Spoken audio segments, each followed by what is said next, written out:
But you're missing these qualities, what some people might consider supernatural powers, are able to disguise their voices and have some kind of hypnotic powers. My name is Jeff Davis, and I was born in Vancouver, Washington, just not too far from the western foothills of the Cascade Mountains. And I've always been interested in the odd and unusual, anything from ghost stories to cryptozoology.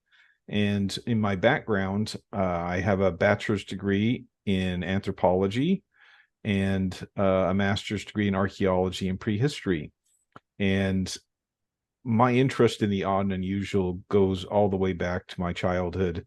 My father didn't really have a lot of filters when it came time to like take us to movies when I was a kid, and so we got to see all of these in the 1960s and 70s, all of these movies that were a mix of horror movies as well as speculative movies. Um, Chariots of the Gods, Kon-Tiki, exploration, yeah, and there were a couple of Bigfoot movies that were kind of mixed in there. And he was always really excited because he said this one, they say that they mixed real Bigfoot footage in with the movie. And so we would go and see that, and years later he might buy that on a VHS tape and then run it and replay it and run it, replay it, just for those 10-15 seconds of supposed real footage. I did archaeology work in the Cascade Mountains for several years. I worked at the Wind River Ranger District of the Gifford-Pinchot National Forest. That's in Skamania County, which is a Bigfoot free zone by local ordinance. I worked on the Mount Hood National Forest and some of the other national forests, but none as famous for Bigfoot as Mount Hood and the Gifford-Pinchot. I didn't have too many personal experiences. I did field archaeology. So oftentimes when they had a project such as a timber sale, they would hire all of us specialists to go out in advance of the timber sale and do our specialty things. Oftentimes, we were a year or two ahead in the planning process. So sometimes I would be driving an hour or two on Forest Service roads and then get out, and then I would navigate my way cross country to the site. Oftentimes old growth timber areas, which supposedly Bigfoot is supposed to be hiding in these deepest, darkest parts of the forest. And sad to say, I did not have what I would consider a credible Bigfoot encounter, although odd and unusual things did happen out there in the woods and in some cases in the mountains. So I hope that's enough background on me for your purposes. It is, yeah. Thank you for sharing that. So would you call yourself a Bigfoot researcher?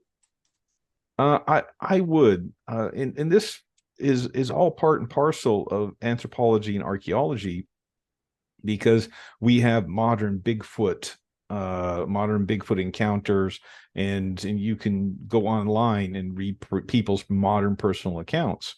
But let's go backward in time. Let's go to historic documents. Let's go to anthropological studies and interviews made with people still living an indigenous lifestyle in the 1800s and early 1900s. And so I really do enjoy that part of the process of looking at cryptozoology, is these very old accounts. So yes, researcher, I think, is a fair title. Do you have other cryptids that you have an interest in as well as Bigfoot? Uh, just about all cryptids. And while I've never been to Australia, among other things, there's the Australian marsupial, quote, wolf, which is supposed to be extinct, and yet every now and then you have people making reports that they have actually encountered it, if not in Australia, some of these islands between Australia and the land masses above some of these island places. So I'm curious about any critter that is supposed to be extinct or not exist that people encounter. Do you think some of them are more likely to actually be flesh and blood creatures than others? I do. For instance, in northern Asia, northern Europe, and northern North America, there are a lot of people who are looking for what some people call the big snouted bear or a cave bear, both terms, and basically, if you've seen pictures of a black bear, American black bear, standing next to a grizzly bear, a big difference in size, and then you mix in a polar bear in there. A cave bear is much bigger, maybe 20% bigger than any of them, and it has features similar to a grizzly and yet different. And I really think is quite possible that these critters still exist in areas where human beings do not go very often. There was a case in some of the Aleutian Islands. I'm not sure if it's on the American side or the Russian side, where they found, I believe, the bones of, I believe it was mammoths about 3,000 or 4,000 years ago, long after all the ice retreated because of their isolation. What do you think the odds are of Bigfoot actually being a real living creature out there in the woods? Uh, you know what? I think that they are pretty good. But as a for instance, here in the lower and central Washington state in the Cascades, I think based on some of the native accounts as well as the explorer accounts, that they were present uh, in this area back in the prior to the mid 1800s. But now I don't think so. I think the habitat shrunk away, as well as incursions of modern Americans with their technology and their population numbers would have pushed them out of this area. I think, like a lot of in the case of Bigfoot, I hesitate to use the word animals, beings that uh, need a lot of space and a lot of privacy. I think they've moved up into their refuges, the harder to get to places. It does seem like they're in more slightly remote areas. Also, I just did an interview and he was talking about how easy it is for them to disguise themselves as some part of nature, a stump, a log, a tree, something like that. So do you think that it could be a possibility as well? They may be more of them present than what we are able to easily identify? Well, that's entirely likely, and here's where we start now branching off into the realm of what you might well have a college educated zoologist looking very, very strictly at this solely as a scientific question, natural camouflage, as well as higher intelligence learning how to make that camouflage work at its best to hide. And here's where in some of these anthropological accounts, where anthropologists have talked to native people and explained how American zoological uh, qualifications and how they do this, the whole division of animals into species, subspecies, genus, and so on. And many of these native folk, because they don't look at things the same way, have said, but you're missing these qualities, which also includes what some people might consider supernatural powers. It's no secret that I've been part of the show Alaskan Killer Bigfoot, and the anthropological accounts talk about how some of these beings are able to disguise their voices and have some kind of hypnotic powers, or the ability to almost like a Zen state, to people don't notice them. And that is due to whatever kind of powers natural to these Bigfoot. Do you think that goes beyond the infrasound that kind of paralyzes people or makes them sort of in a non or a sort of immobile state? Do you think this hypnotic state that you're talking about makes them just sort of oblivious to their surroundings, or that they might be there? Uh, I think it's a possibility. See, this is the interesting thing. Where we are now is this is a research question.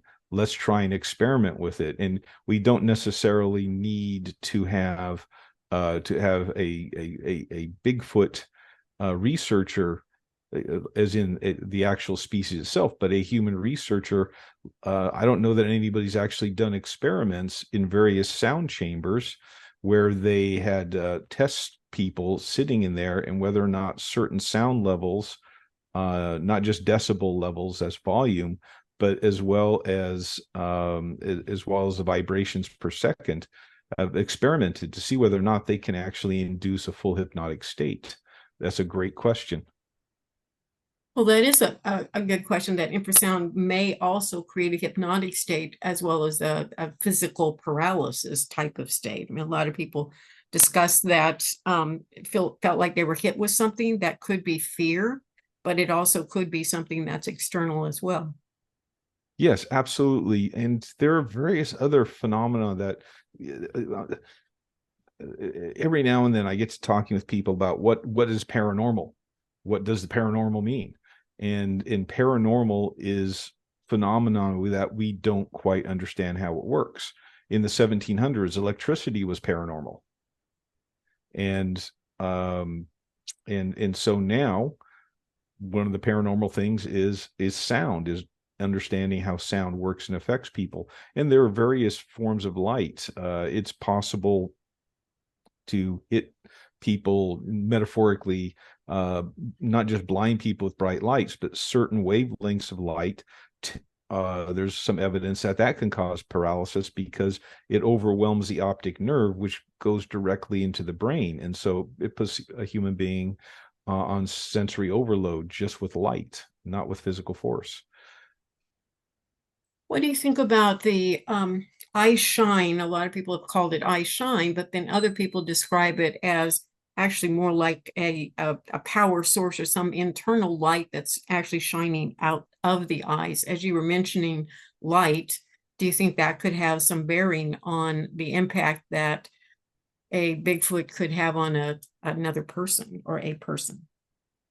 Eye shine, first and foremost. It is really interesting, of course, various animals, to try and dip into a little bit.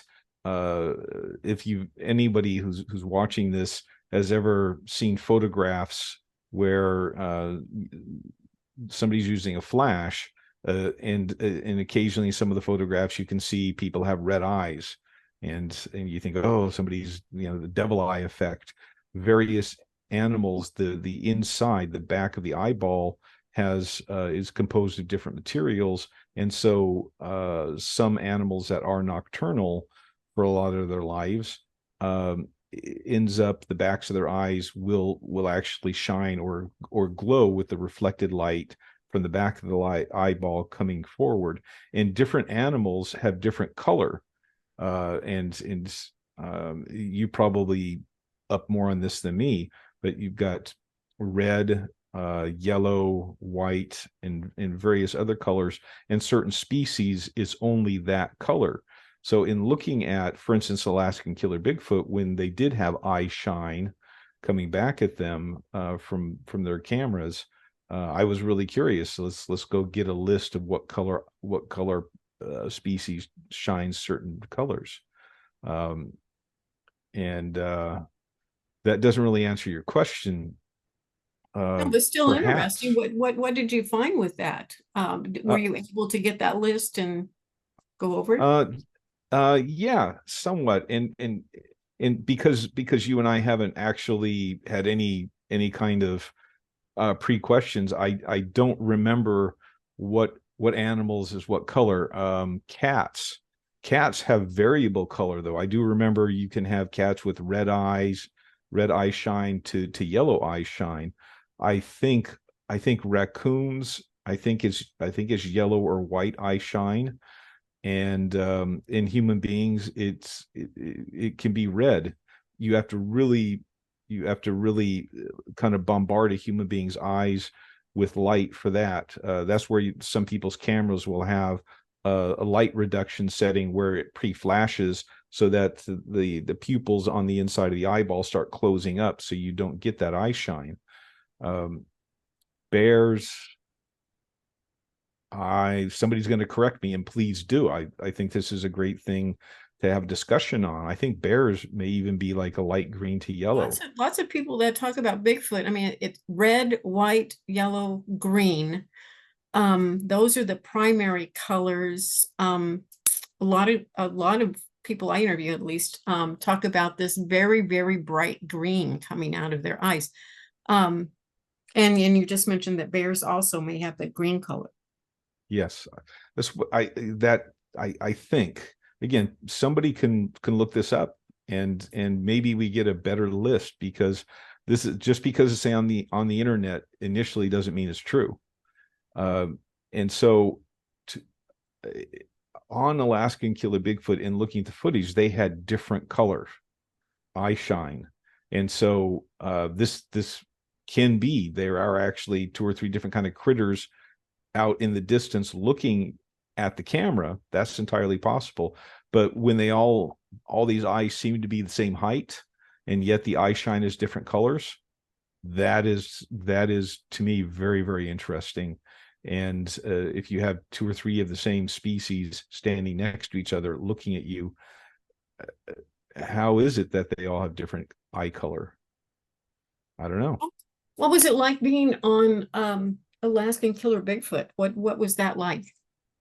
It was one of the better experiences I had, because this and you yourself are an active researcher and broadcaster. You know how to the outside world, in some cases, everything is fake. These aren't real people. These, in the case of ghost hunter TVs, these aren't real ghost hunters. This isn't a real scientist. Everybody on that show who I met are real people. What they say they do and are, they really are. And same thing to me. I am an archaeologist. I am a historian. And so it was a great chance to meet people who are what they say they are. And I'm never going to forget the fact that the reason they're doing this is because they own this land legally, as far as the government is concerned, and the population in their current settlement, their current town, they're outgrowing it, and so they want to have a chance to expand out back where they used to live and work, and maybe improve their lives economically. And so that is behind this. And I was really happy to help with the research and come and talk to them about it, because it's interesting too that we all have this tendency, especially in the lower 48 states, to think that, oh, Alaska, nobody's up there. No, there is evidence of historic Asian and European exploration going back centuries, if not thousands of years, coming and meeting the native people in various different native groups, traveling back and forth through Alaska. It is an area that's had a lot of traffic. And so as a researcher, it was just a lot of fun dipping into this. And what role did you play primarily in what you contributed to the show? Well, it's part of this was my anthropological background in archaeology, and I am familiar with the anthropology journals and European American as well as Native American perspectives on Sasquatch, on Bigfoot. but also I worked doing military history as well. And these voyages of exploration on the part of the Europeans were military expeditions. So I had a little familiarity. For instance, Alaskan Killer Bigfoot is about the village site known to a lot of people as Portlock. It's named after Nathaniel Portlock, who was one of the European explorers who actually plunked down right on that ground. And so I am familiar reading some of these historic accounts. He published his diary / logs of his journey in journals. And so I, I chuckle because not everybody enjoys reading 200 plus year old text, but I do. And so looking for that and looking for these clues, because of course Portlock himself was not looking for Bigfoot. Portlock was looking, among other things, for the Northwest Passage around Alaska, the Arctic Circle, to get to Europe. He was interested in that. He was interested in furs. He was interested in fish. He was interested in people. So it's just a big primary resource, hundreds and hundreds of pages, and reading through and trying to tease out, looking for what I want to know. Did you discover a lot about the natives there that perhaps know the history about Bigfoot in that area, and you know, what their thoughts and perspective is? I've interviewed several people that have some insight, and I was just wondering in that area what you found. I was up there only for a short time, and the show itself, as you saw, is only 8 episodes for the first season, and so I only had a brief time with Ash and Keith, who were two of the guys who are in part of this expedition. So I didn't have as much time up there as I would have liked to, and so I mostly talked about the European exploration. But we did chat in the background, and after the show, we would do podcasts, and so I got to learn a little bit more. But just online research and various other paper journals, modern ones, there is a very active Native community that this is part of their life and lifestyle, and so some of this information is available. Right here is in the very, very modern perspective, and of course the anthropological journals dating up from the very late 1800s up until the 1950s even, they were still looking at that perspective. What do you think about researcher being a part of these shows in the future? Do you plan to do this again? I hope so. The show itself is one of these reality shows that will not go away, as far as I'm concerned, because just as I was talking about, I think the general audiences that are watching the show get the fact that these are real people, and this is real stuff, that it is that popular for that reason. And so did the trial first season, and that was well over a year ago, and yet it is still popular. There's a Facebook page for the show, and I'm not sure, maybe 20,000 fans have registered with that site. And I have talked again. We're doing these podcast interviews for months and months, and so I got to know the guys really well, and gal, and so we shared perspective on this, and we're all hoping that we get renewed.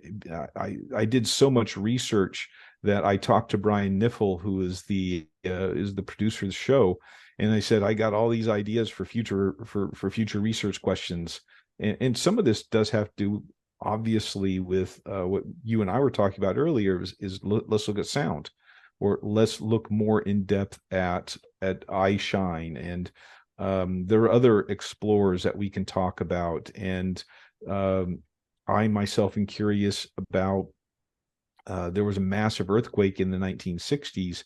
How did that alter the landscape, and will that affect them resettling? Does it affect the fish population nearby? This changes to the environment. And so currently we're still, the show is still out, available for view. And so we're hoping to get more people to kind of log on and see it. It's moved to a different platform. And we're hoping that the producers and the network realize what a great show this is and find their way to renewing it. Well, I think you have hit something a little earlier about the authenticity of the story, the people, the individuals in the show. The more realistic I think something is, the more authentic something is, I think people can read that and appreciate it. Yes, absolutely. I only had a brief time with Ash and Keith, and I did meet the other guys also live briefly up in Alaska. But yeah, I want to go up there. As a matter of fact, Kyle, who was their bear guard, and and he has an outfitter business. And he and I were talking about if people have watched the show, some of the high altitude shots, you can see where Portlock is in kind of a bay, and at the entrance to the bay, there's an island with a couple trees on it, and we have a handshake bet / deal that we're going to spend the night there together, because there are stories. This is not secret. This is kind of mentioned in previous episodes, that there is a dark lady who seems to be part of this phenomena, and that may be where her island is. And so it'd be interesting to spend the night there. The currents are such that it wouldn't be safe to try and swim away. So if we're stuck there overnight on the island, there's no way off that's safe except for a boat. So looking forward to that. And I'm going to see if I can't learn to swim faster than Kyle, just in case. Sounds like an adventure. It is. And I think that also comes across for people watching the show is there's a lot of wonders that they're coming across. They talk about the fact that around the town site of Portlock, there are not a lot of wild animals that you might expect to see up or down the coast, even a couple miles. For instance, there was it an otter or a seal that the dead body had carcass had washed ashore, but they weren't anywhere around. Similarly, eagles are everywhere except around Portlock. So, and this is new to them too. And so they want to explore this phenomenon. What is your thought on the unusual, the paranormal portions of what people talk about with the supernatural qualities, as you mentioned earlier, about Bigfoot? I mean, the cloaking, the appearing, disappearing, the mind speak, all of that sort of thing. I am fascinated by it. Even though my background is approaches quote hard science, I would never bill myself as a scientist, but archaeologists and anthropologists use scientific instruments as part of their work, and we're taught to look at things objectively in that way. And for me, that actually helps me be open-minded about it. I'm sure people watching this broadcast that you and I are doing, some of them are going to say, well, that's just a whole bunch of pseudoscience Jeff is talking about, or science says this isn't true. Keep an open mind, because again, paranormal is something we don't understand. And who knows in 100 years what everybody thinks is paranormal or unexplainable. Now everybody will have an explanation. So I'm really open to exploring these, experimenting, passive experiments as well as active experiments. Ron Morehouse was out there with his recorded Bigfoot calls, and they got responses. That's an active experience. do more of these, take different approaches. There was two different clairvoyants went out to the island, and they both had kind of different approaches. Let's look even further for anyone with ideas about what should be done in the next season. I think you've hit on another point there, about being open-minded, of course, but also that we have to sort of step out of the box in looking at something that we don't understand, because if we just measure it by the exact same things we've measured everything before, we don't really know what we're dealing with, and it may not fit in that box. So I like your approach of just being open-minded and using what tools we do have, but then thinking in ways of maybe getting further information of something that we haven't thought of before. Certainly there's something going on that is different than, our house pets. Most of them Yes. don't have a lot of the qualities that we talk about, and neither do human beings often, even though some of the things I think they do. But in going back to the idea that these paranormal things are occurring, how much do you think that you can't take the experiencer out of the experience itself? Because a lot of it's perception. Yes, it is perception, and I talked to some people more about a paranormal encounter as in what somebody thinks is a ghost experience as opposed to Bigfoot. They both, if you take my definition of paranormal, is just phenomena we don't understand. What oftentimes happens is something happens, an event happens, and you're so busy living it that that you don't even know is unusual. You don't know it shouldn't have happened until it's over with. It's like a drive-by shooting. You're living your life, you're plodding along, this event happens, and then you kind of jerk yourself up and out of it, and you say, what was that? And because of that, you're living in the moment. It is colored by everything else that's going on. The other input and stimulus that's going on around you. You don't perceive everything the way somebody standing 10 feet away from you, looking from a different direction does. So you absolutely have to take that into account.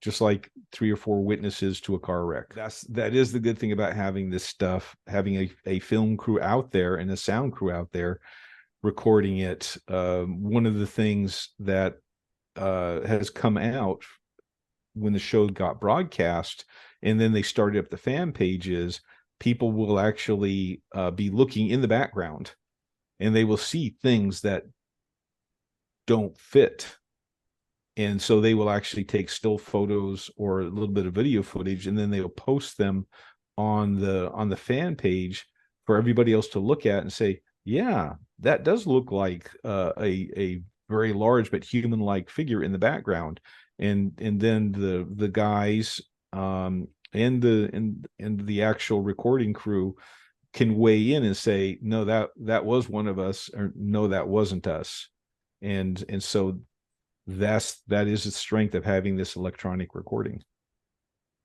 Yeah, I think that we get a lot more sometimes from the mechanics, the sound recordings, the film recordings, the photographs, than what we are able to process as just a person listening or seeing. And it may even be outside of our vibrational frequency that we can even perceive sometimes. Exactly. As well as paradigms. Those people have an expectation to perceive things a certain way, and so that expectation is blinders. I will give you an example. I did an interview of this one couple that lived in a haunted house, and in this particular house, the wife said she saw the apparition of a teenage girl many times, and described her age, how she was dressed, and so on. And the husband, who was a mechanical engineer, said, oh, pay no attention to my wife, she's crazy. There's no such thing as ghosts. But we got into this discussion, and he said, Well, I did have one weird experience where I was in the kitchen and and my wife was upstairs and nobody else was in the house, and I saw a teenage girl in the kitchen uh cooking, and he said that she like disappeared in stages, and that's how he knew she wasn't real. And I said, so you ghosts don't exist, you don't believe in ghosts, but you saw this girl. And he said, yes, I trust my senses and my eyes, but I still don't think it was a ghost, and I don't know what it was. And my wife's still crazy. Well, you can't argue with someone that that wants to be that that Yeah, and specific in their perception, right? yeah, but And their see, he was definition, rather, I should say definition of what they saw.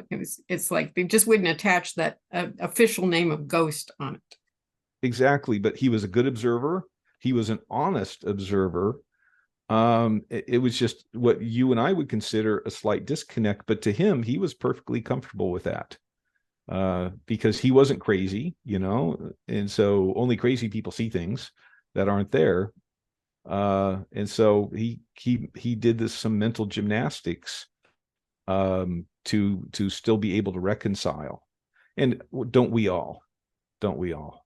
Yeah, I think that probably more than we realize, that our reality is so limited in what we're creating in any moment, because we'd be overwhelmed if we were defining every single thing that's happening around us. So we pretty much are oblivious to most of it unless it's relevant to something, a task at hand, or a thought process that we're working through.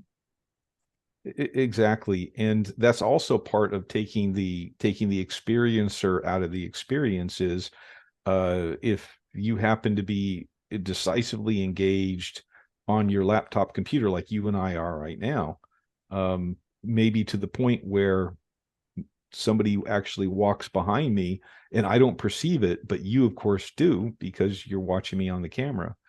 And then I kind of come out of it and I say, what was that? It must have been a paranormal experience. Well, Bigfoot's had a lot of impact on a lot of people. And I've even heard people say that it's not a coincidence when you have an encounter that these creatures or beings or whatever they are, have a knowing about them, or have a knowing when they come into your world. And then there's a reason for that. What is your perspective of that? I think that's entirely true, and it is not just Native Americans that believe believe in this kind of phenomena. Looking back into ancient Greek and Roman mythology and other European traditions, where it's what there's a belief called animism, that everything has some kind of spirit or power to it. Animate and inanimate objects, rocks and trees, both have a certain awareness to them, and different types of things like that have different attributes or powers. And so in ancient Greek and Roman mythology, they believed in what they called dryads. A dryad is a supernatural being that is tied to, say, a tree, and they live in trees, and then they breed in trees, and they protect groves of forests. And so most of the time they're in the tree as a spirit power, but sometimes they exit the tree, and oftentimes they're perceived as by the Greeks as beautiful young women. But there are other accounts that they appear as a kind of to an observer as kind of like a human-like tree or a tree-like human, and sometimes very ugly and very threatening and dangerous. Well, Is that starting to sound a little bit like Alaskan Killer Bigfoot? absolutely. The protectors of the forest, the people of the wild man of the mountains, but also living within the forest, and that they're the protectors of the forest, kind of living between worlds, between a spiritual being or a spirit and one that can become physical. Exactly. And again, this is something to start researching and experimenting with to see where this truth is, where the bottom line is.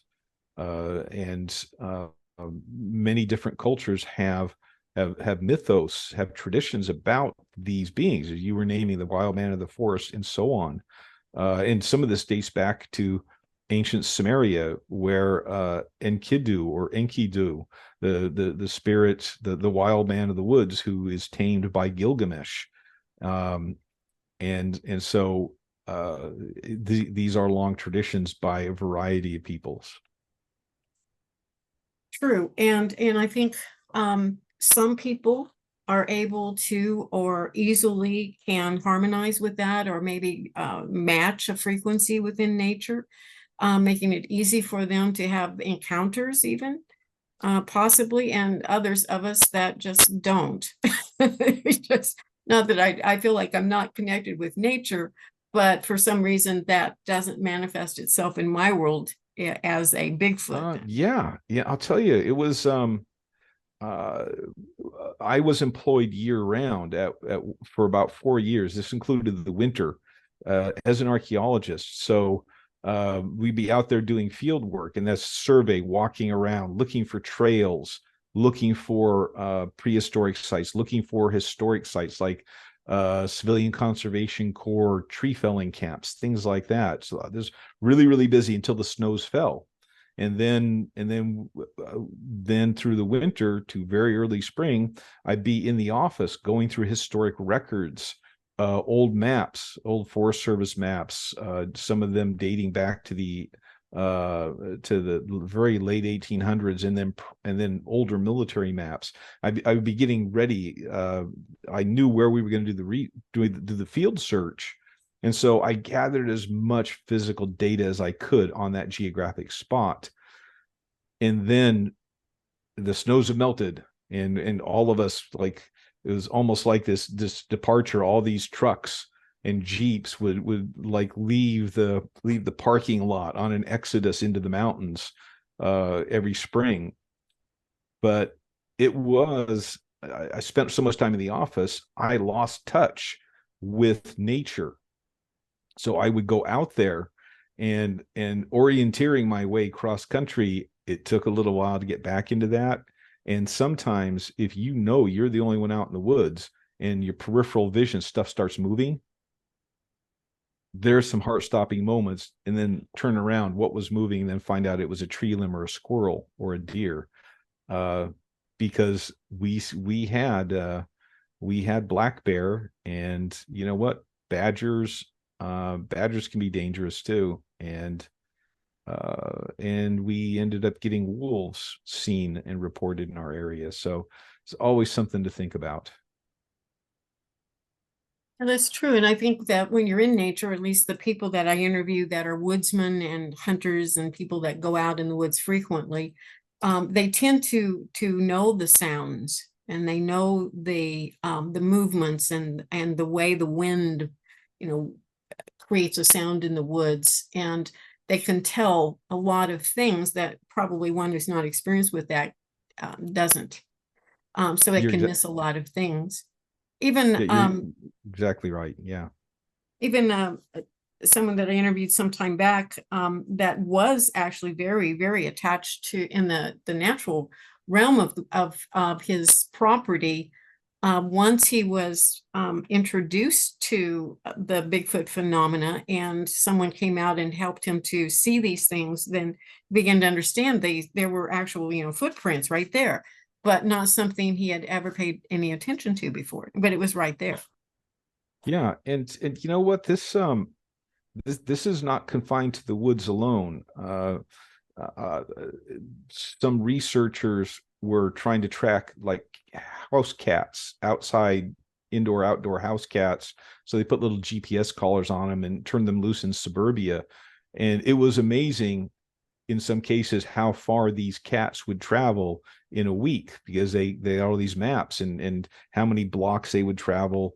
And I also I live at kind of on the foothills of the Cascades on the west end, and I put up some game cams around my house. It is amazing how many creatures at night make their trip around your house.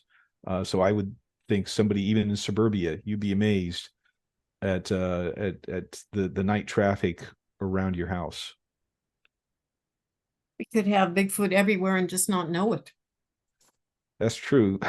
There was a, I'm sorry, there was a TV show a couple decades ago called Erie, Indiana, and it is a place that everything eerie happens in. And the opening credits, the kid is narrating. It was a kid show.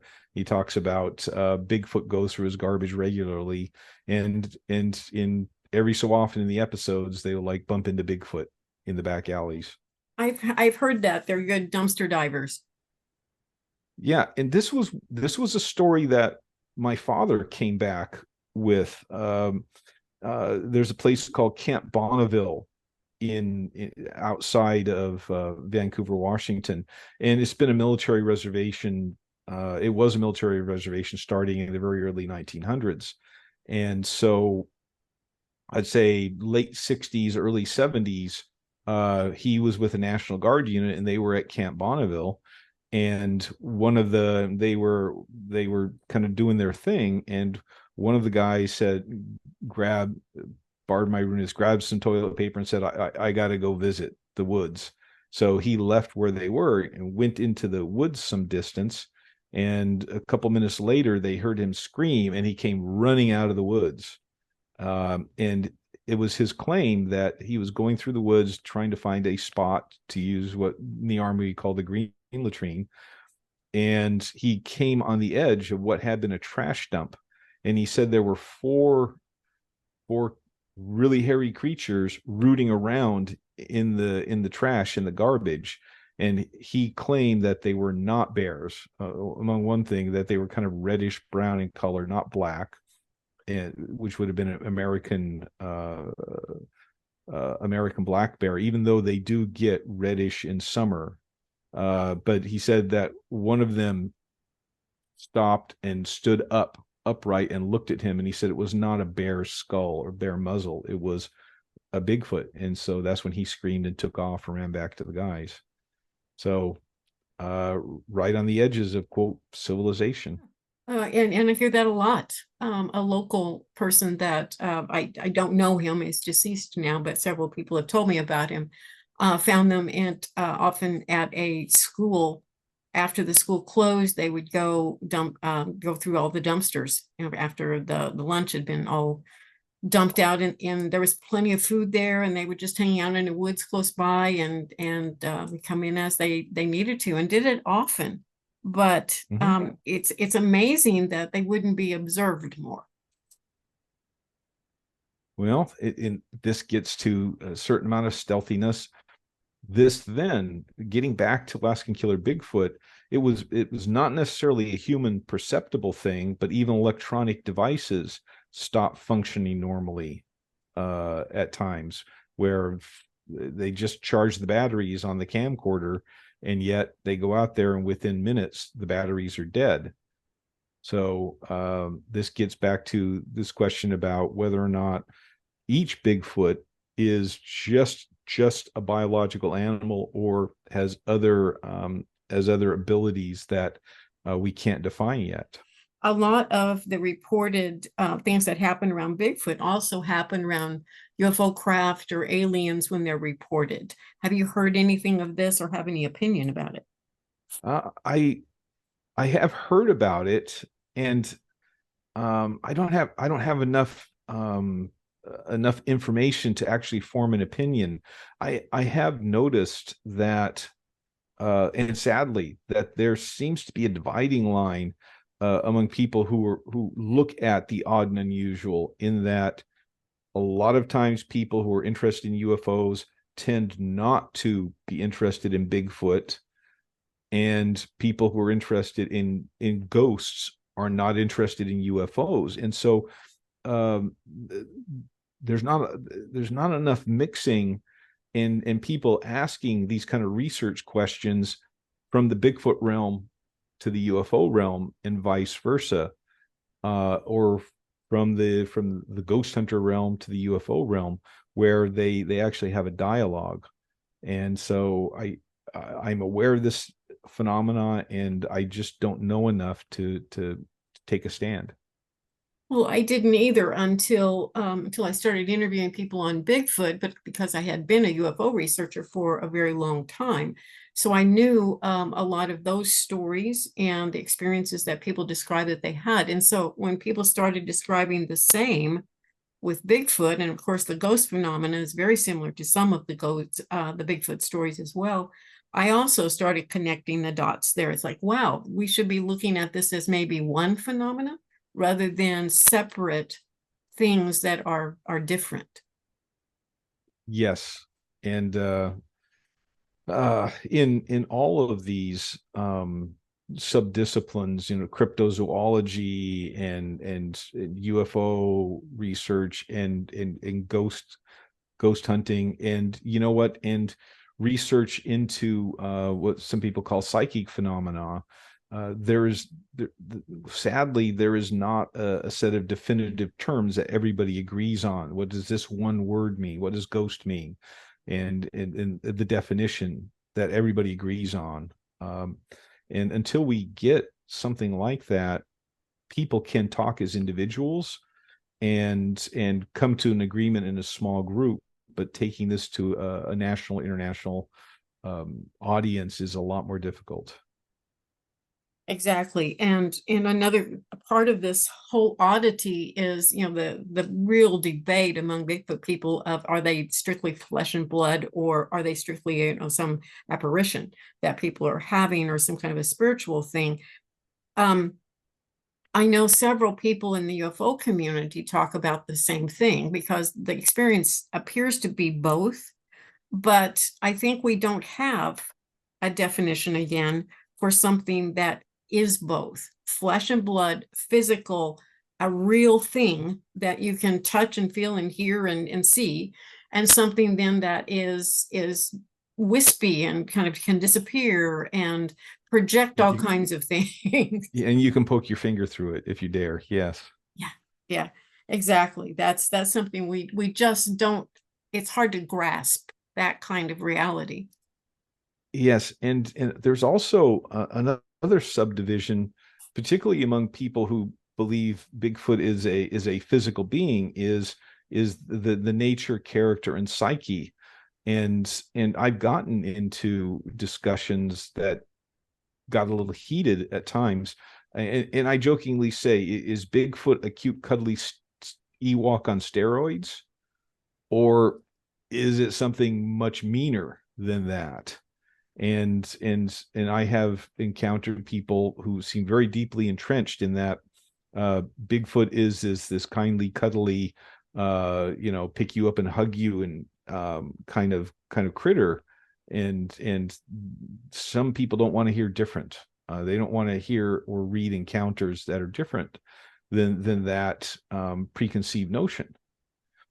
And so then here I appear on a TV show called Alaskan Killer Bigfoot. Right, exactly. Well, sometimes you just have to get a good title.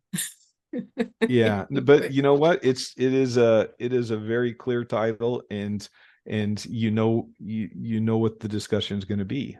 I am quite proud to say I have been on that show, because it's very realistic as far as the content goes.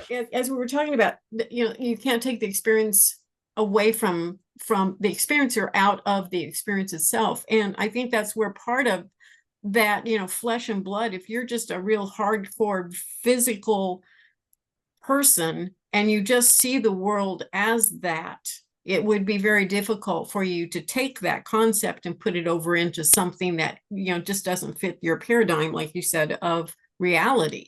But then if you have someone who is very much into, such as yourself or myself, that likes the mystery and wants answers to these things that you can explain, and certainly believe that they're very, very real, but you don't know what they are necessarily. So you can look at that same thing as being something that is very different than just a flesh and blood. Yes. And again, this is, I harp on this. Let's go back out and do more. And open-minded skeptics I appreciate and treasure somebody who says, I don't think this is true, but I'm open to hearing and seeing more. And who knows, it may well be in the case, everybody's cases, not just Alaskan Killer Bigfoot, but other encounters, that that we are lumping all of the accounts into one batch, and that some people are encountering a supernatural being, others are encountering a flesh and blood being, and other people are encountering, yeah, the cute cuddly flesh and blood beings, and other people are encountering the not so nice beings. um, for instance, in some Northwest Native American traditions, there are two or three different kinds of Bigfoot. They live out in the woods. They're hairy, and they speak in different with different languages, as well as make kind of human sounds. One group of them, separately defined, carry sticks, and they're magical sticks, and they will hit trees and knock down trees and kill people with the trees. Others are larger, and they don't carry the sticks, and they are not malicious. So we may be, part of yours and my confusion may well be that we're not being able to divide the types of encounters. They're all just a series of encounters. They should actually be subdivided. Right. And since we have so little in the way of observation and actual ability to classify this scientifically or even otherwise, we just don't have enough information to be able to really get to the root of it all. Mm-hmm. Absolutely. And I would not be surprised if, let's face it, if some of these encounters really aren't, you know, maybe they are bear, or maybe there are other animals. I remember going out to the field once and hearing some elk, male elk, make their bugle calls. And I was out there with another archaeologist who was who worked in the American Southwest. Never had elk out in her neck of the woods, so to speak. And she was wondering what that was, and she was extremely frightened by it, because she never thought that an elk would make a cry like that. The things that we don't know, the things that we don't understand, we can really become distorted in our perception of those, or even our definitions of them. So I think we have to be, like you said, just extremely open-minded in our research, and hopefully one day we'll have a little bit more in the way of scientific tools to be able to get more information more readily on Bigfoot and other cryptids. Absolutely. And of course, what this takes is, it takes people being open enough to actually make reports instead of just burying it down and not talking about True. it. Anything you want to end this with, because we're getting ready to wrap this up. So any last words you'd like to say? No, I want you to know that I have had a great time talking to you. We have gone really deeply into the woods in the background on this. I've enjoyed our discussion, and I hope other people do too. And I hope this causes other people to look just beyond the outer edges of, oh, it's just another Bigfoot encounter or just another Bigfoot report. No, what kind of Bigfoot are we talking about? And look into these historic accounts and see if it makes sense to you too. Don't take these things at face value. Everybody should do some research before having an opinion. Yes, and the research goes on because there's just so much information out there. I had no idea that many people were having encounters, and this much, even though we don't have a massive amount of evidence, there's still a lot of stuff out there to look at. This is one of the benefits of the increase in recent years of shows dealing with cryptozoology is opening a dialogue. Just like 15-20 years ago, TV shows on ghost hunting, half of Americans thought that it was just silly, and now it's mainstream enough that even if people don't believe, they're willing to discuss it. And so I think this legitimization is taking place right now.